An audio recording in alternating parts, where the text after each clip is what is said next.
तो हमारी बस जो है पिकनिक के लिए रकसगंडा गई थी, है ना। और बस हमारी इस प्रकार से चली है। 7 बजे 0 किलोमीटर, 7:30 बजे 3 किलोमीटर तक चल जाती है, 8 बजे 6 किलोमीटर तक चल जाती है, और 8:30 बजे 9 किलोमीटर तक, 9 बजे 12 किलोमीटर तक, और 9:30 बजे 15 किलोमीटर तक पहुंच जाती है। 15 किलोमीटर रकसगंडा, है ना। अब इसको हम लोग क्या करना है, ये जो आंकड़े हमारे आ गए इनको ग्राफ पेपर में दिखाना है, ग्राफिक चित्र के रूप में दिखाना है हमको। तो हम कैसे करेंगे, हमने 2 लाइनें एक दूसरे के लंबवत खींची हुई हैं। एक लाइन को हमने OX नाम दिया हुआ है और खड़ी लाइन या ऊर्ध्वाधर लाइन को OI नाम दिया है ना। इन लाइनों को हम लोगों ने हमने क्या किया है, अंशांकित कर लिया है। 1 से लेकर के 10 तक, इधर 1 से लेकर 10 भागों में इसको बांट दिया है, और इसको भी हमने 10 भागों में बांटा है, ठीक है। और यहाँ पर हमने जो हमारी क्षैतिज लाइन है इस पर हमने समय को दर्शाया है। क्या दर्शाया है, समय। और जो खड़ी लाइन है इस खड़ी लाइन पर हमने दूरी दिखाई है, कितनी दूर चली बस, ठीक है ना। क्योंकि हमको हमारी बस 15 किलोमीटर तक चलती है तो हमने यहाँ 20 तक ये अंक लिखा हुआ है, ठीक है ना, ताकि हमारा ये 15 किलोमीटर तक हम इस खड़ी लाइन पर दूरी को दिखा पाए, ठीक है। और इधर चूँकि समय हमारा 7 से और 9:30 बजे तक है ना, तो हमने हर आधे घंटे को एक खाने में बांटा है, ठीक है। जैसे पहले खाने को हमने यहाँ पर 7 नाम दिया है, फिर 7 से 7:30 दूसरे बिंदु पर, ठीक है ना। फिर अगला बिंदु पर 8 बजे, फिर अगला बिंदु पर 8:30 बजे, अगला बिंदु पर 9 बजे, अगला बिंदु पर 9:30 बजे, और 9:30 पर ही हमारी बस वहाँ पहुँच जाती है, ठीक है। अब इसको हम जो दूरी चली गई है बस के द्वारा, इसको हमें क्या करना है, हमें यहाँ इस बोर्ड पर दिखाना है चित्र के रूप में। ध्यान दे रहे हैं, 7 बजे, ध्यान दीजिएगा मीरा, ये 7 बजे का समय है। कितने बजे का समय है, 7 बजे पर 0 किलोमीटर चली हुई है बस। कितना चली हुई है, 0 किलोमीटर, ठीक है ना। और 7 से 7:30 बजे, 7 से 7:30 माने आधे घंटे में ये कहाँ पहुँच जाती है, 3 किलोमीटर पहुँच जाती है। कहाँ चली जाती है आकांक्षा, 3 किलोमीटर बेटा। तो 3 किलोमीटर कहाँ मिलेगा, 2 और 4 के बीच में। यहाँ से अगर हम एक लाइन खींचें इस दिशा में सीधे, तो ये 7:30 बजे के ठीक ऊपर आकर के हम एक बिंदु अंकित करेंगे, ठीक है ना। 7:30 बजे के ऊपर, 7:30 बजे ये बस इतना दूरी आ गई, ठीक है। 7 से 7:30 के बीच में ये यहाँ पर 3 किलोमीटर की दूरी चल गई। अब 7:30 से 8 बजे के बीच में ये कितनी दूरी चलती है, 6 किलोमीटर। अब हमको 6 किलोमीटर यहाँ इसके सीध में, 8 बजे के सीध में ये 6 से ये लाइन एक हल्की सी अगर हम खींचते हैं, ध्यान दीजिएगा, तो यहाँ पर हमको एक बिंदु, दोनों रेखाएं एक दूसरे को काटेंगी लगभग, तो यहाँ पर हम एक बिंदु बना लेते हैं 6 किलोमीटर की लाइन में, ठीक है ना। क्योंकि 8 बजे यहाँ पर पहुँचती है बस, ठीक है, दिख रहे हैं ना। और 8 से 8:30 बजे के बीच में ये कहाँ पहुँच जाती है, 9 किलोमीटर तक। 9 किलोमीटर कहाँ है, ये 8 से 10 के बीच में।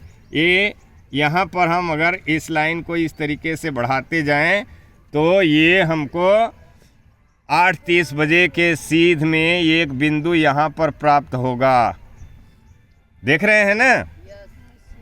अब 8:30 बजे से 9 बजे तक में ये बस हमारी 12 किलोमीटर चल जाती है। 8:30 से माने 9 बजते बजते जब यहाँ 9 बजता है तो ये कहाँ पर पहुँच जाती है, 12 के सीधे 12 किलोमीटर। इस लाइन को आगे बढ़ाएं हम लोग तो ये बिंदु हमको यहाँ पर मिलेगा 9 के ठीक ऊपर, देख रहे हैं ना। अब 9 से 9:30 के बीच में ये दूरी कितना तय करती है? 15 किलोमीटर। 9 से 9:30 के बीच में ये 15 किलोमीटर तक पहुंच जाती है ना। हाँ, ये 9 से 9:30 के बीच में अगर ऊपर में हमको ये 15 किलोमीटर कहाँ मिलेगा? 14 और 16 के बीच में, है ना। ये इस लाइन को अगर हम लोग इस तरीके से खींचें तो ये 9:30 पर यहाँ पर ये हमको बिंदु प्राप्त होगा, देख रहे हैं। अब अगर इस लाइन को हम लोग एक स्केल की सहायता से मिलाएं, किसकी सहायता से?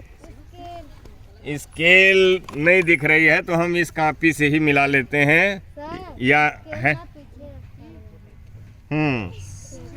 स्केल पीछे है। चलो कोई बात नहीं, हम अभी स्केल नहीं लगाते हैं।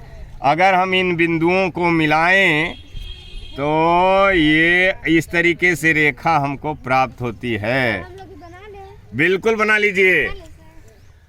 ये है इन आंकड़ों का ग्राफीय निरूपण। क्या है ये? ग्राफीय निरूपण। हाँ, ये जो आंकड़े बस के द्वारा चली गई दूरी है ना, इसको हम लोग एक और नाम दे सकते हैं, समय दूरी ग्राफ। क्या नाम दे सकते हैं? समय दूरी ग्राफ। बिल्कुल, ये आपका बन गया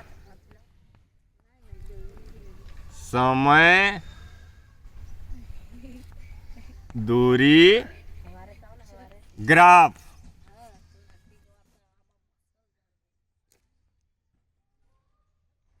ठीक है। अब ये समय दूरी ग्राफ आप ध्यान दीजिए, एक सरल रेखा प्राप्त हुई है आपको। क्या प्राप्त हुई है? सरल रेखा। इससे एक और बात स्पष्ट होती है कि ये बस हमारी एक नियत चाल से चली है, स्टार्ट होने के बाद एक समान स्पीड से चली है ना।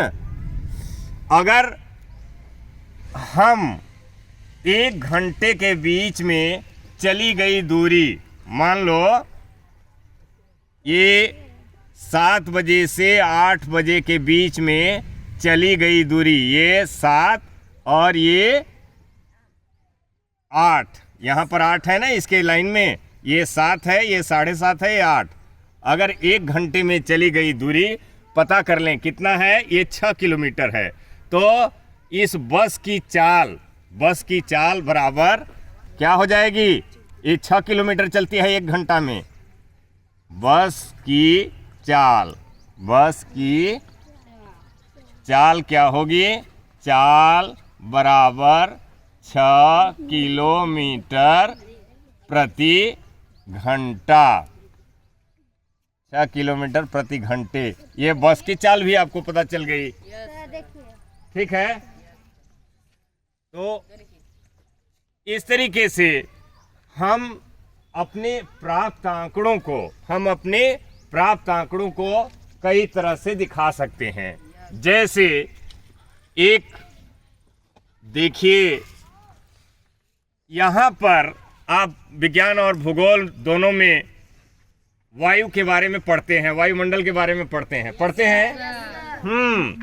हमारे वायुमंडल में जो गैसों का अनुपात है या हमारे वायु का जो संगठन है वो इस तरीके से है कि सबसे ज़्यादा नाइट्रोजन गैस पाई जाती है 78%। नाइट्रोजन की मात्रा कितनी है? 78%।